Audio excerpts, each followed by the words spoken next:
বাসায় বউ আছে, সুন্দরী বউ আছে, এরকমটাও দেখেছি আমি। তারপরে বাইরে সুন্দরী মেয়ে দেখলে ভালো লাগে। এরকমটা কেন হয়? বাড়িতে বউ থাকতেও মানে সুন্দরী মেয়েদের প্রতি আকর্ষণ কেন থাকবে?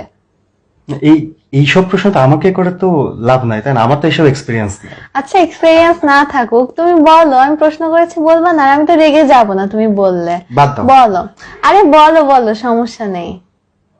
আচ্ছা দেখো, মানে অনেক সময় এমন হয় না যে মনে করো বাসায় প্রতিদিন বিরিয়ানি মাংস রান্না হচ্ছে, ভালো ভালো খাবার রান্না হচ্ছে, কিন্তু তারপর হয় কি প্রতিদিন একই বিরিয়ানি মাংস খেতে খেতে একটা সময় হয় কি মনে হয় যে ইস, আজকে যদি বাইরে হোটেলে একটু ডাল ভাত খেতে পারতাম।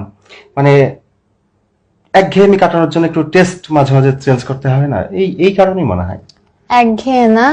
মানে এখন বাসায় বউ রেখে বাইরে টেস্ট চেঞ্জ করতে যাবা? সুন্দরী মেয়েদের প্রতি এত আকর্ষণ তোমার, আর তোমার নাকি এক্সপেরিয়েন্স নাই। তুমি কিন্তু পার্সোনাল নিচ্ছ এবং তুমি বলেছো যে রাগ বানাও। তখন আমার রাগ হচ্ছিল না, এখন আমার রাগ হচ্ছে, কি করব?